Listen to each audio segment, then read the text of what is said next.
안녕하세요. 오늘도 사연살롱을 찾아주셔서 감사합니다.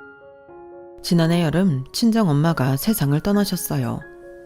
38년 전에 헤어졌다가 불과 5년 전에 다시 만난 엄마였는데 만나자 이별이라고 그동안 못 나눈 정도 나누기 전에 이별을 하게 되었지 뭐예요. 그런데 저와 남동생은 엄마와 마지막 이별조차 할 수 없었어요. 저의 남매와는 아빠가 다른 이부 동생들이 장례식장에 발도 못 들이게 망했거든요. 아무리 아빠가 다르다고 해도 우리 남매나 자기들이나 엄마 자식인 건 마찬가지인데 어쩌면 저럴 수 있는지 이해가 안 가더라고요. 물론 이부 동생들과 악을 쓰고 싸운다면 장례식장 안으로 들어가는 건 문제도 아니었겠죠. 하지만 그렇게 들어간들 뭐 하겠어요. 괜히 엄마의 마지막 가는 길만 더럽힐 뿐인 거죠. 그래서 무너지는 가슴을 안고 동생과 함께 발길을 돌렸습니다. 집에 돌아와 서러운 마음에 침대에 드러누워 훌쩍이고 있었더니 남편이 저를 부르더라고요. 여보, 혼자 그렇게 가슴 아래 하지 말고 술이나 한잔하고 털어버려. 당신이 그러고 있으면 장모님께서 발길이 떨어지시겠어?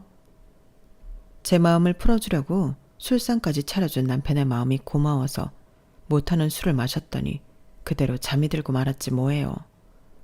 그런데 엄마가 제 꿈에 찾아오신 거예요. 엄마는 병색이 전혀 느껴지지 않을 정도로 밝은 얼굴로 제게 중요한 말씀을 해주셨는데 그 얘기를 듣고서야 이부 동생들이 왜 그런 짓을 벌였는지 알겠더라고요. 꿈이었지만 정말 분통이 터져서 말도 잘 안 나올 정도였어요. 그런데 꿈에서 깨고 보니 정말 꿈에서 엄마가 해주신 말씀 그대로인 거 있죠. 그럼 지금부터 저희 엄마의 죽음에 얽힌 기가 막힌 사연을 전해드리겠습니다. 저희 부모님은 집안의 반대를 무릅쓰고 결혼을 하셨어요. 당시만 해도 남편 얼굴도 모른 채 부모가 정해주는 헌처에 따라 결혼을 하던 시대였으니 파격 그 자체라고 해도 과언이 아닐 거예요. 저희 아빠는 중학교 교사였는데 박봉에도 불우한 학생들 학비도 대주시고 집에 불러다 밥도 먹이시고 할 정도로 인정이 넘치는 분이셨어요. 그러니 옆에서 모든 걸 다 해내야 하는 엄마가 얼마나 고생이셨겠어요. 그런데도 엄마는 싫은 내색 하나 안 하시고 묵묵히 아빠가 하자는 대로 따르셨어요. 그러다 보니 아빠 월급만으로는 생활이 힘들어서 엄마가 따로 일을 하셔야 했는데 결혼한 여자가 살림하고 애 키우면서 제대로 돈벌이 할 게 뭐 있겠어요. 그나마 저희 엄마가 바느질 솜씨가 좋으셔서 일감을 받아다 집에서 바느질을 하시곤 했는데 그게 일하는 시간에 비해 벌어들이는 돈이 그리 많지 않았어요. 그래서 결국엔 아빠 몰래 날품팔이까지 하셨어요. 한동안 아빠 모르게 일을 하셨는데 하필 그걸 학부형한테 들킨 거예요. 학부형한테 비밀로 해달라고 부탁을 했지만 세상에 비밀이 어디 있나요? 엄마가 날품팔이 한다는 소문은 학부형들을 통해 아빠 귀에까지 들어가게 되었고 결국 그 일로 두 분은 말다툼까지 하게 되셨어요. 그날 이후 아빠는 엄마가 하던 일을 못하게 하셨고 대신 아빠가 일을 더 하게 되셨어요. 지인이 하는 쌀집에서 시간이 날 때마다 배달 일을 하셨어요. 그날도 아빠는 학교에서 퇴근 후에 쌀 배달을 하러 가셨는데 그게 마지막이 되고 말았어요. 배달 자전거에 쌀을 싣고 달리다가 마주오던 트럭에 치이신 거예요. 그런 사실을 몰랐던 엄마와 우리 남매는 아빠가 돌아오시기를 기다리면서 아랫목에 묻어둔 밥그릇만 만지작거리고 있었어요. 그러다 뒤늦게 아빠의 사고 소식을 듣고 병원에 달려갔을 때는 이미 아빠는 세상을 떠난 뒤였어요. 불행은 줄을 지어 찾아온다고 아빠가 돌아가시고 얼마 되지 않아서 저희 가족한테 큰 위기가 찾아왔어요. 저희 친가에서 제 남동생을 데려가겠다고 온 거예요. 멀쩡한 남의 집 아들 잡아먹었으면 네 아들이라도 내놔야지. 우리 형종이가 너랑 결혼만 하지 않았으면 이렇게 죽진 않았을 거다. 니까짓 게 뭐라고 내 아들이 부모 반대도 무릅쓰고 집 나와 이 고생하다가 개죽음을 당해야 하냐고. 이게 다 너 때문이다. 내 아들 살려내라 이년아. 내 아들 살려내! 할머니는 남편 잃은 며느리의 아픔은 아랑곳하지 않고 오히려 자기 아들 잡아먹은 년이라고 욕을 하면서 저희 엄마한테 주먹질을 하셨어요. 저와 동생은 엄마한테 달라붙어 할머니를 떼어내려고 안간 힘을 썼지만 10살 남짓한 아이 둘의 힘으로는 역부족이었어요. 그런데 그때였어요. 울먹이며 엄마 치맛자락을 붙들고 있던 남동생을 삼촌이 얼른 들어 안더니 쏜살같이 방 밖으로 달려나가더라고요. 순식간에 벌어진 일이라서 엄마도 저도 어쩌지 못한 채 남동생을 뺏기고 말았어요. 그러자 할머니와 고모도 서둘러 자리에서 일어나더군요. 몸이 날쌘 고모가 먼저 방을 나서고 할머니가 뒤이어 방 밖으로 나가시려는데 엄마가 뒤에서 치맛자락을 붙잡았어요. 어머님, 제발 우리 민수 돌려주세요. 제가 잘못했어요. 어머님이 하라시는 대로 다 할 테니까 제발 우리 민수는 돌려주세요. 남편도 잃었는데 아들까지 잃고 어떻게 살아요, 어머님. 제발 우리 민수 돌려주세요. 엄마는 할머니 치맛자락을 부여잡고 펑펑 울었어요. 하지만 할머니는 꿈쩍도 하지 않더라고요. 도저히 말이 통할 것 같지 않자 엄마는 계획을 바꿔 할머니를 밀치고 밖으로 달려나갔어요. 하지만 엄마가 삼촌한테서 제 동생을 뺏으러 가기도 전에 할머니한테 머리채를 잡히고 말았어요. 엄마는 필사적으로 양손을 휘저으며 삼촌이 있는 쪽으로 다가가려 했지만 좀처럼 앞으로 나갈 수가 없었어요. 할머니 한 사람만 상대하는 거였다면 그나마 나았겠지만 고모까지 합세하는 바람에 엄마는 힘에 부쳐서 삼촌이 서 있는 곳까지 닿지도 못했거든요. 결국 그날 엄마와 저는 할머니한테 제 남동생을 뺏기고 말았어요. 다음날 아침 제가 학교에 가고 난 뒤에도 엄마는 친가로 가서 아들을 돌려달라고 애원을 했지만 대문조차 열어주지 않았어요. 하지만 엄마도 쉽게 포기할 수만은 없었어요. 매일같이 본가로 가서 대문 앞에 쭈그리고 앉아 문이 열리기만을 기다렸으니까요. 그렇게 일주일쯤 지났을까요? 그날은 일요일이라서 저도 엄마와 함께 본가로 가보려고 준비를 하고 있었는데 집 앞에 웬 승용차가 멈추더라고요. 당시만 해도 그런 차를 타고 다니는 사람이 드물던 때라서 꽤나 돈이 있는 집 사람인가 보다 생각했어요. 그런데 그 차에서 내린 사람이 우리 집으로 들어오지 뭐예요. 엄마는 그 사람을 보자 버선발로 마당에 내려가 인사를 했어요. 그분이 바로 제 친할아버지셨거든요. 부모가 반대하는 결혼을 했던 아빠는 가족들과 연을 끊고 집을 나왔고 결혼식도 올리지 못한 채 혼인신고만 하고 엄마랑 살았기에 저는 친할머니와 친할아버지를 아빠가 돌아가신 후에나 보게 된 거예요. 할아버지께서 엄마와 단둘이 하실 얘기가 있다고 해서 저는 밖으로 나왔어요. 하지만 멀리는 가지 못하고 대문 밖을 서성이고 있었어요. 얼마나 있었을까요? 할아버지가 집에서 나오셨어요. 할아버지께서는 저를 보시고는 희미하게 미소만 지으시곤 차에 오르셨어요. 그런데 집 안에 들어가 보니 엄마가 등을 돌린 채 앉아서 어깨가 들썩이도록 흐느끼고 계셨어요. 할아버지한테 혼난 거냐고 우리 민수 안 준다고 그러냐고 물었더니 아니라고 하면서도 눈물이 그치지 않더라고요. 그런데 며칠 뒤 엄마가 그러시는 거예요. 민영아, 엄마 없이도 민영이가 민수 잘 돌볼 수 있지? 뜬금없는 엄마의 말에 저는 심장이 벌컹벌컹 뛰기 시작했어요. 그건 엄마 말 중에 엄마 없어도 라는 부분 때문이었어요. 아니나 다를까 엄마가 그러시는 거예요. 민영아, 엄마가 생각해 봤는데 아무래도 네가 할아버지 댁에 들어가 사는 게 좋겠어. 그러면 민수도 챙길 수 있고 너도 지금보다 훨씬 편하게 살 수 있을 거야. 할아버지가 약속하셨거든. 네가 원하면 대학 공부까지 시켜주시겠다고. 너도 알겠지만 엄마 힘으로는 민수랑 너 제대로 키우기 힘들어. 대학은커녕 당장 먹고 사는 것도 힘들어질 거야. 그러니까 할아버지 댁에 가서 잘 살아. 민수 외롭지 않게 누나인 네가 옆에서 잘 돌봐주고. 그럴 수 있지? 싫어. 나 대학 안 가도 되니까 엄마랑 살래. 엄마, 나 할아버지한테 보내지 마. 나 엄마랑 살 거야. 네가 안 가면 민수는 그 어린 게 낯선 집에서 혼자 지내고 있는 게 누나인 넌 걱정도 안 되니? 엄마가 없으면 누나가 엄마 대신이야. 네가 동생을 안 챙기면 누가 챙겨. 그러니까 징징대지 말고 가. 엄마도 이젠 홀가분하게 살고 싶어. 그러니까 가라고. 집은 다 싸놨으니까 이따 할아버지 오시면 따라가. 엄마도 이젠 혼자 편히 살고 싶다고. 엄마는 마음에도 없는 말을 하면서 저를 다그치셨어요. 그리고 그날 밤 얼마 전에 왔던 그 차를 타고 할아버지께서 집에 오셨고 저는 안 가겠다고 발악을 했지만 결국 기사 아저씨 손에 이끌려 차에 오르게 되었어요. 그리고 그날 이후 엄마를 만날 수 없었어요. 할아버지 댁에 도착해보니 놀라움의 연속이었어요. 잔디깔리 마당이 있는 집은 처음 봤거든요. 거기다 집에는 식모도 셋이나 있더라고요.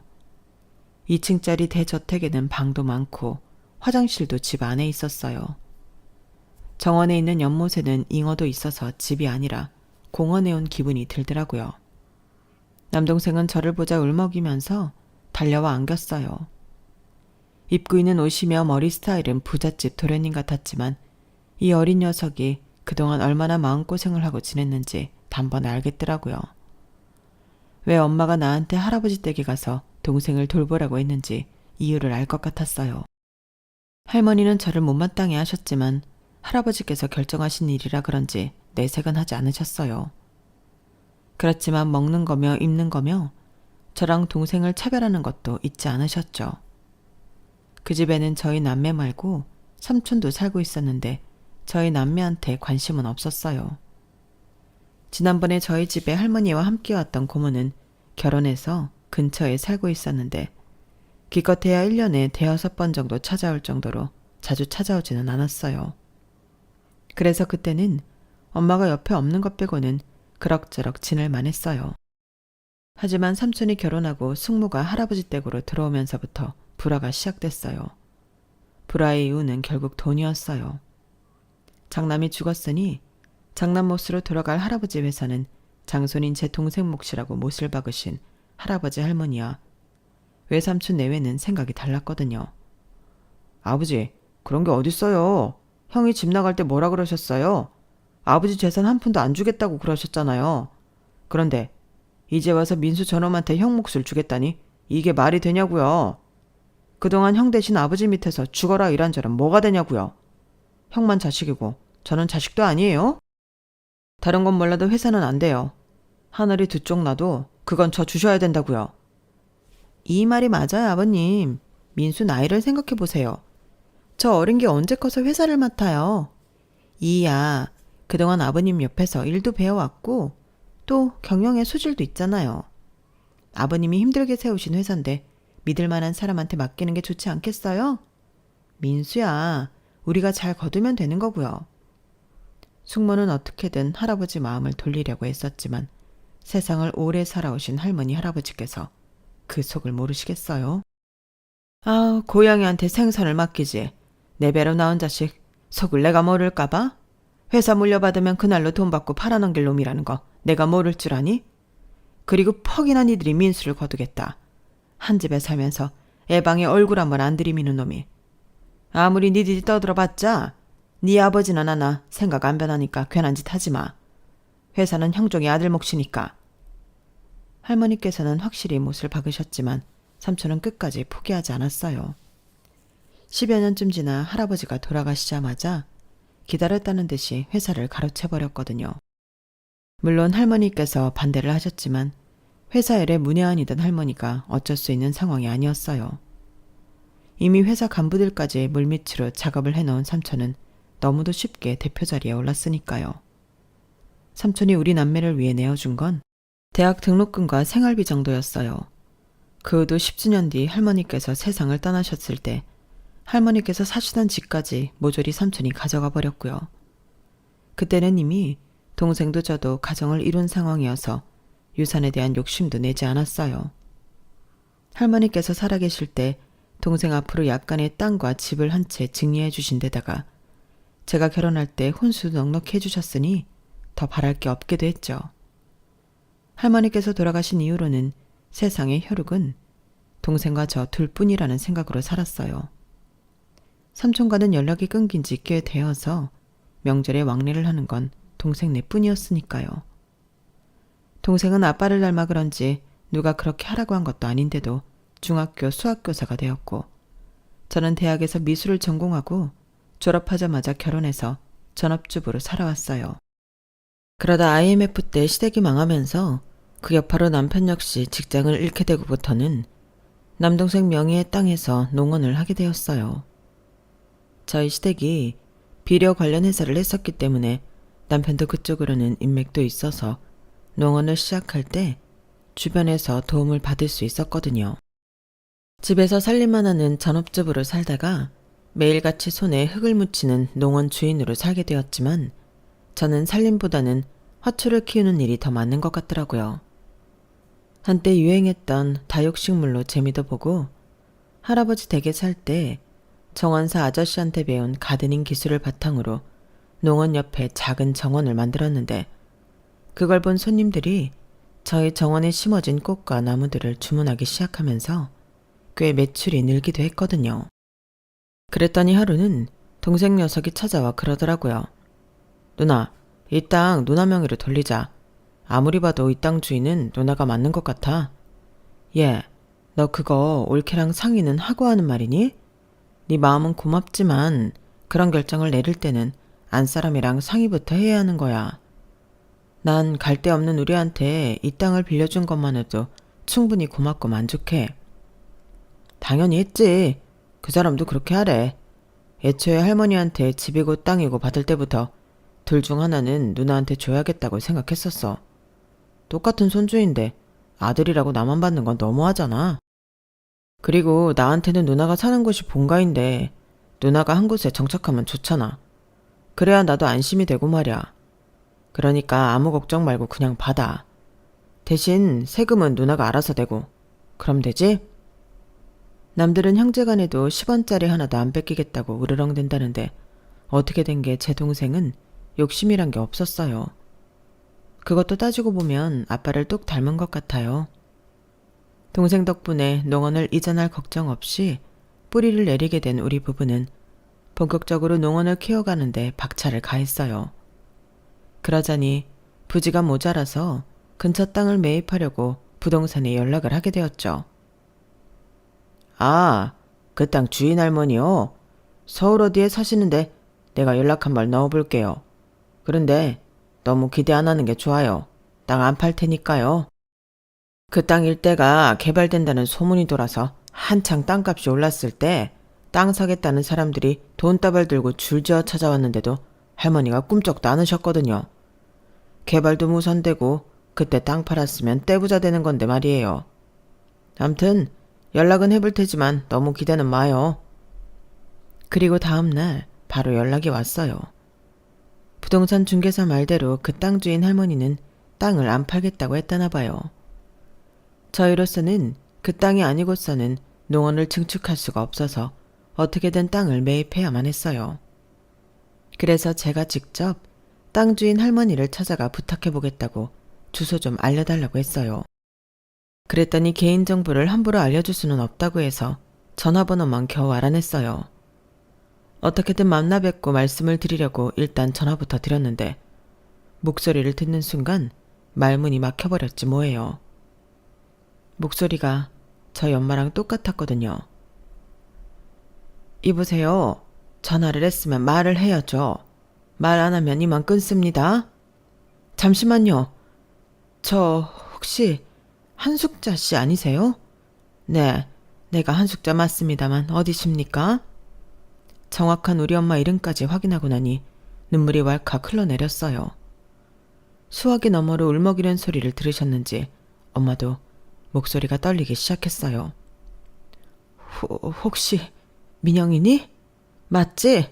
우리 민영이 맞는 거지? 저를 울먹이며 기어들어가는 목소리로 네라고 대답했고 엄마는 그 목소리를 용케 알아들으시곤 이내 울먹이기 시작하셨어요. 한참을 수화기를 붙들고 울먹이기만 했던 우리 모녀는 겨우 진정을 하고는 지난 세월을 어떻게 살아냈는지 얘기를 나눴어요. 저는 할아버지 댁에서 살아온 얘기를 해드렸고 동생 민수가 아빠처럼 중학교 수학선생이 됐다는 것과 내가 현재 할머니가 동생한테 주신 땅에서 농원을 하고 있다는 것까지 모두 말씀드렸어요. 오늘 전화를 한 것도 농원 옆에 땅을 사려고 연락을 했던 거라는 것도요. 그러자 엄마는 울먹이시면서 그랬구나 를 말하셨어요. 비록 엄마와 떨어져 살았지만 돈 많은 존모의 도움으로 어려움 없이 살았던 우리 남매와 달리 엄마는 꽤 힘든 세월을 살아오셨더라고요. 저희 남매를 시댁에 보내고 이듬해 재가를 하게 된 엄마는 전처가 남긴 자식이 셋이나 있는 집에 들어가 엄마가 둘을 낳아 통 5아이를 키우고 살았다고 했어요. 전처 자식들이 저희 엄마는 싫어했어도 핏줄은 땡겼는지 이복 동생들은 잘 챙겨서 그나마 큰 걱정 없이 살았지만 재혼했던 남편도 10년도 채 안 돼서 세상을 떠나버리는 바람에 혼자 5아이를 벌어먹여야 했다고 하더군요. 다행히 농사를 짓던 남편 앞으로 땅이 있어서 애들과 함께 농사를 지으며 살았다고 했어요. 넉넉하지는 않았지만 그래도 입에 풀칠은 할 수 있었다고요. 그러다 전처 자식 셋이 하나 둘 집을 떠나고 엄마가 낳은 아들 둘을 키우고 살다가 지금은 땅을 팔고 서울에서 살고 있다더라고요. 그러면서 엄마가 저희 농원으로 찾아오시겠다는 거예요. 연세도 있으신데 어떻게 여기까지 오세요? 그러지 마시고 민수가 서울에 사니까 민수한테 모시고 오라고 할게요. 엄마 사시는 곳 주소 좀 알려주세요. 어차피 동생한테도 알려야 할 일이라서 동생을 시켜 엄마를 농원으로 모시고 오라고 했어요. 그렇게 저보다 먼저 엄마를 만나게 된 동생은 제가 그랬던 것처럼 한참이나 엄마를 끌어안고 울었다고 하더군요. 저희 농원에 도착했을 때 엄마랑 동생 눈이 퉁퉁 부어있는 걸 보고 안 봐도 어떤 상황이었는지 짐작이 갔어요. 그날 우리 남매와 엄마는 38년 만에 다시 만나 그동안 못다 했던 이야기를 나눌 수 있었어요. 그날만큼은 남편이 배려를 해줘서 거실에다 요를 펴고 엄마랑 우리 남매랑 나란히 누워 밤새 지난 이야기를 하며 모처럼 회포를 풀 수 있었어요. 그날 이후 엄마는 동생 내외와 함께 자주 저희 농원에 오셨고 제가 가꾼 정원을 둘러보시면서 꽃도 같이 심으시고 잡초도 같이 뽑으시면서 시간을 보내셨어요. 그리고 저희가 사려고 했던 땅도 내주셔서 남편은 농원 증축 작업을 시작할 수 있었죠. 땅을 사려다가 생각지도 못한 엄마를 만나게 되다니. 이래서 만날 사람은 어떻게든 만나게 되어 있다고들 하는가 보다 생각했답니다. 엄마랑 다시 연락을 하고 살게 되니 이부 동생들도 궁금해져서 한번 자리를 만들어 볼까 했는데 다들 사는 게 바쁜지 선뜻 저희를 보겠다는 말은 안 하더라고요. 사람이 목소리를 들으면 그 사람이 나를 반기는지 아닌지 정도는 알 수 있잖아요. 그런데 이부 동생들은 하나같이 제 전화를 달가워하지 않았어요. 나이 차이가 나는 누나라서 그런가 싶어 제 동생한테 연락을 해보게 했지만 역시나 마찬가지더라고요. 그래서 엄마가 살아계시는 동안 이부 동생들을 본 건 2~3번이 고작이었어요. 그나마도 잠깐 인사 정도만 하고 헤어진 거라서 길게 얘기를 나눠볼 시간은 없었어요. 그래도 빨리 정을 붙이는 게 좋겠다 싶어 제가 자주 전화를 하곤 했는데 한 번은 저랑 통화 중에 지 부인한테 이런 말을 하더라고요. 먹고 살기 바빠 죽겠는데 왜 이렇게 전화를 하나 몰라. 귀찮으니까 앞으로는 당신이 대신 받아. 어머머? 자기 형제를 왜 나한테 떠넘겨? 나도 싫어. 누나라는 사람도 참 그렇지. 이부 동생이면 거의 남인데 뭐 뜯어먹겠다고 연신 전화질이래. 제가 없는 데서 하는 말도 아니고 수화기를 들고 이런 말을 했다는 건 저보고 들으라고 하는 거랑 뭐가 다르겠어요. 그래서 이후로는 전화도 삼가하고 지냈어요.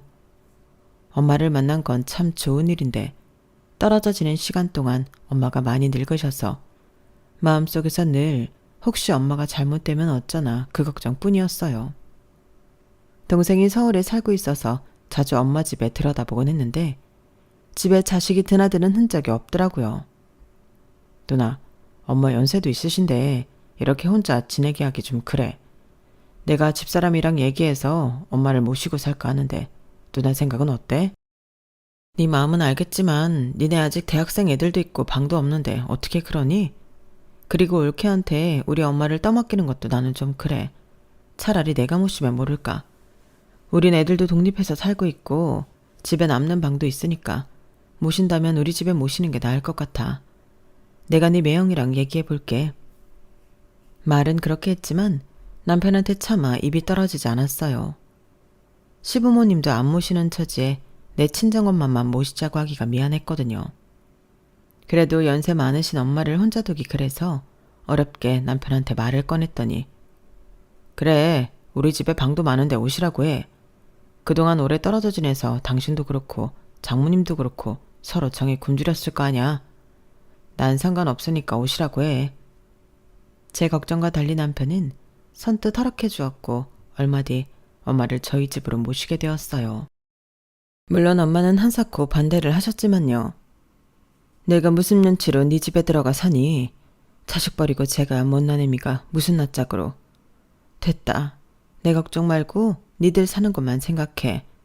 그리고 내가 너희 집에 들어가 살면 다른 자식들이 나 찾아오기 껄끄럽지 않겠니? 엄마, 나이 든 엄마를 해가 바뀌어도 한번 들여다보지도 않는 것들을 뭐하러 그렇게 생각해요. 나도 그렇고 민수도 그렇고 엄마 혼자 그러고 사는 거 걱정돼서 일도 손에 안 잡힌다고요. 엄마 편하자고 오시라는 거 아니에요. 우리 마음 편하자고 그러는 거지. 정 그렇게 그쪽 자식들 걱정되시면 오며 가며 지내시면 되잖아요. 엄마가 집에 가시겠다고 할 때마다 제가 데려다 드릴 테니까 일단 우리 집에서 지내봐요. 그렇게 반강제로 엄마를 저희 집에 모시고는 엄마가 집에 들리시겠다고 할 때마다 엄마를 모시고 서울집에 데려다 드리곤 했어요. 그런다고 이부 동생들이 찾아오는 일은 없었지만요. 그렇게 5년 가까이 거의 저희 집에서 엄마를 모시고 살면서 장 담그는 것도 배우고 김치며 밑반찬도 새삼 엄마한테 배워나갔어요. 엄마 레시피 그대로 만들었더니 어릴 때 먹던 그 맛 그대로여서 어찌나 반가웠나 몰라요. 사람이 늙어갈수록 어릴 때 먹고 자란 음식을 더 찾게 되잖아요. 그래서 그런가 저는 엄마 음식이 그렇게 입이 잘 맞더라고요. 엄마는 특히 제가 갖고 온 정원을 좋아하셨는데 특히 수국이 잔뜩 심겨진 꽃밭 앞에서 시간 가는 줄 모르고 앉아 계시곤 했어요. 난 수국이 참 좋더라. 작은 꽃봉오리가 한데 모여서 오순도순 사는 것도 예쁘고 색상도 하나같이 예뻐서 하루 종일 봐도 질리지가 않아. 그 말을 들은 남편은 엄마가 편히 앉아서 수국을 감상하시도록 수국 옆에 나지막한 나무 의자를 만들어 드렸어요. 그리 대단한 솜씨는 아니었지만 장모님을 생각하는 사위의 마음이 담겨서 그런지 엄마도 그 의자를 무척 좋아하셨어요. 그렇게 함께하지 못했던 시간을 보상이라도 받듯이 제 곁에서 5년 가까이 머무르시던 엄마는 서울에 사는 이부 동생을 만나러 가야 한다고 하셔서 제 남편이 그 집에 데려다 드렸는데 며칠 뒤 병원에 입원을 하셨다는 연락이 온 거예요. 노안의 치매까지 심해져서 더는 거동도 힘들어져서 그렇게 됐다고 하더군요. 저랑 같이 지내실 때 이미 치매 초기 증상이 보이긴 했어도 이렇게 갑자기 심해질 줄은 몰랐기 때문에 괜히 서울집에 보내드린 것 같아 후회가 됐어요. 그런데 평소 엄마를 거들떠도 안 보던 이부 동생들이 자기 처까지 끌고 와서는 지들이 간병을 할 테니 저는 오지 말라고 하지 뭐예요. 벌쩡한 우리 엄마 데려다가 얼마나 부려먹었길래 노인네가 이렇게 됐냐고요. 그러고도 뻔뻔하게 엄마를 보겠다고요? 참, 두고 맘대로. 앞으로 우리 엄마 얼굴도 볼 생각 말아요. 엄마 장례식에도 오지 말라고요. 바락바락 대들며 제게 소리치는 이부 동생을 보니 억울하고 화도 났지만 그쪽 입장에선 충분히 그럴 수 있겠다 싶어서 일단 마음이 진정될 때까지 기다려보자 생각했어요. 대신 이부 동생네도 생활은 해야 하니까 간병인은 내가 불러주겠다고 했어요. 이부 동생 내외도 그것까지는 막지 않더라고요. 그 덕에 저는 수시로 간병인과 연락을 하면서 엄마 상태를 들을 수 있었고 엄마가 입원하시고 한 달이 조금 넘어갈 무렵 비보를 전해 듣게 되었어요. 엄마가 지난밤에 세상을 떠나셨다는 얘기였죠. 갑작스런 엄마의 부고에 동생을 불러 장례식장으로 갔어요. 그런데 마침 저를 발견한 이부 동생 중 둘째가 저희 남매 앞을 막아서지 뭐예요. 그 동생은 주변을 의식하는지 목소리를 낮춰가며 그러더군요. 여기가 어디라고 왔어요? 우리 엄마가 제가 한 거 사방에 소문낼 일 있어요? 누구 망신 주려고 여길 왔냐고요? 여기 형들이랑 누나들까지 와 있는데 자말 말고 돌아가요.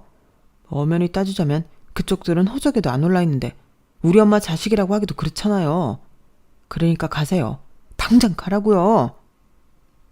그럼 그냥 문상객으로 온 것처럼 할게요. 제발 엄마, 마지막 가시는 곳만 보게 해줘요. 내가 이렇게 부탁할게요.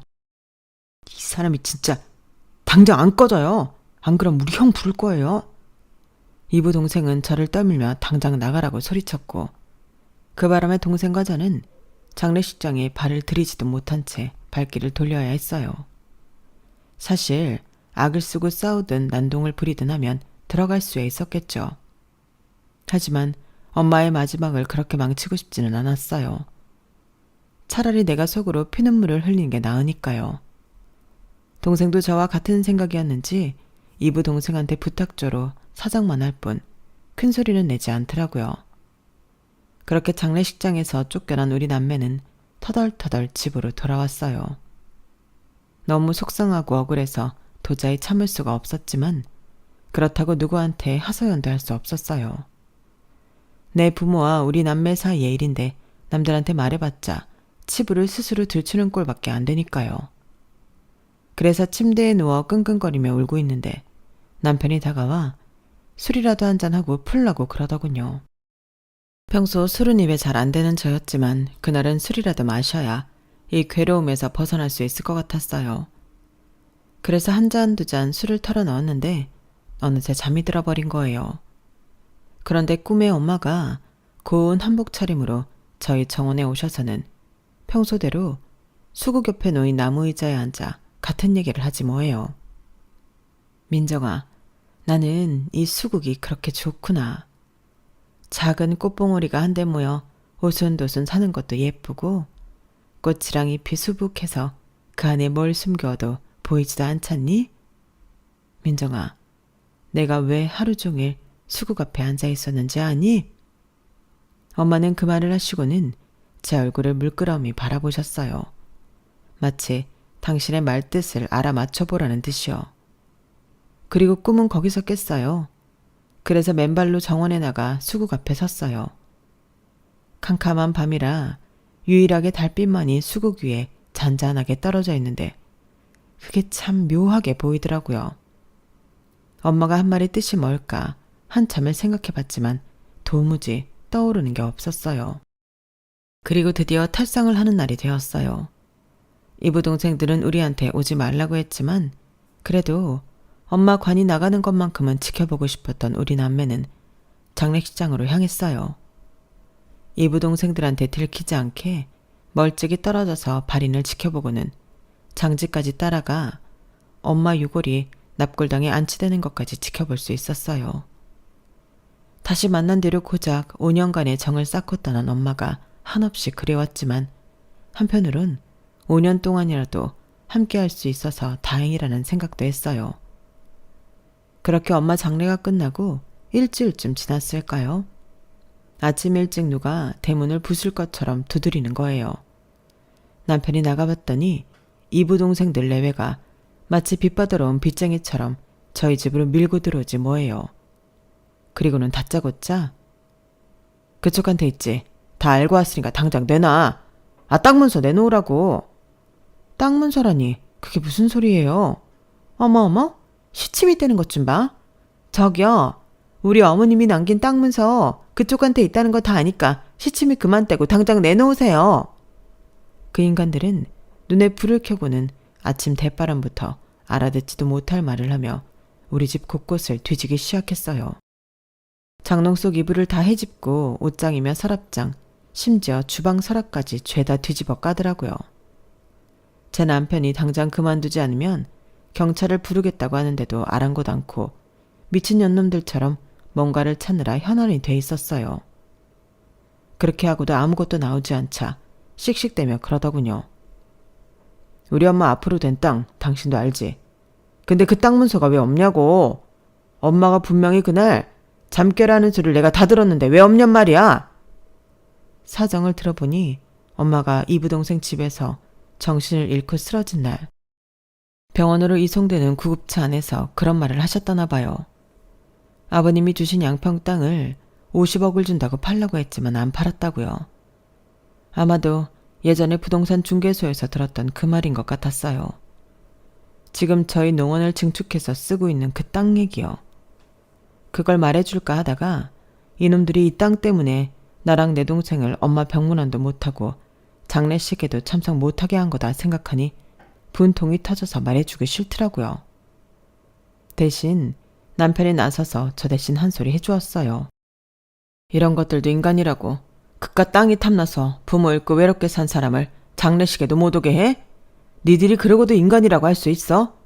내가 장모님이었대도 니들 같은 놈들한테는 절대 아무것도 안 남겼을 거다. 천륜도 저버리고 돈만 챙기려는 쓰레기 같은 것들한테는 10원 한 장 남겨주고 싶은 마음이 안 생겼을 테니까. 땅 문선지 뭔지 우린 본 적도 없지만 있다 해도 니들 손에 안 남길 테니까 어디 니들 마음대로 해봐. 대신 이거 하나는 알아둬야 할 거야.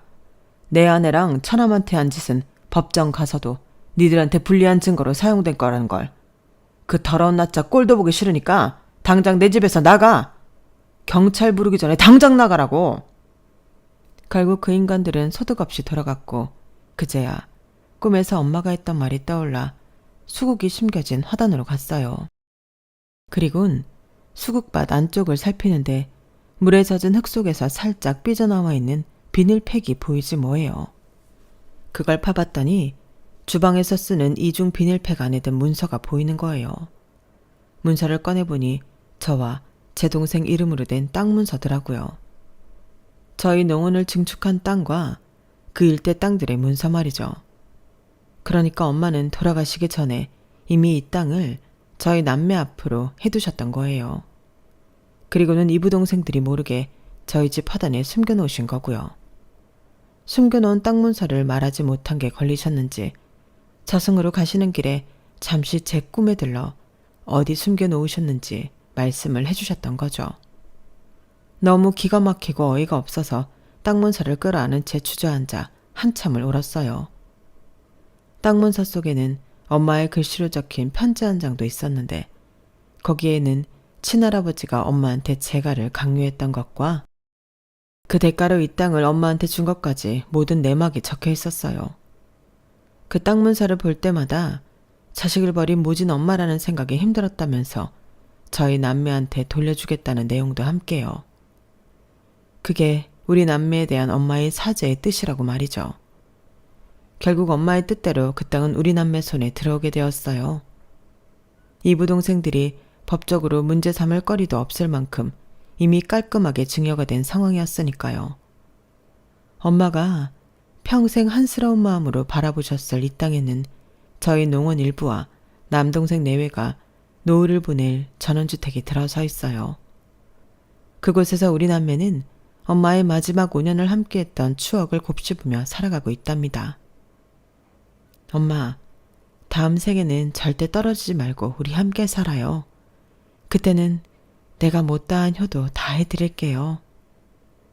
지금까지 제 사연을 들어주셔서 감사합니다. 내리사랑이라는데 오늘은 참 그 말을 곱씹게 되네요. 부모님들도 우리도 모두 건강하게 행복했으면 좋겠습니다. 여러분, 사연 댓글에 응원과 현명한 조언 부탁드려요. 좋아요와 구독은 저에게 큰 힘이 됩니다. 오늘도 좋은 일 가득하세요.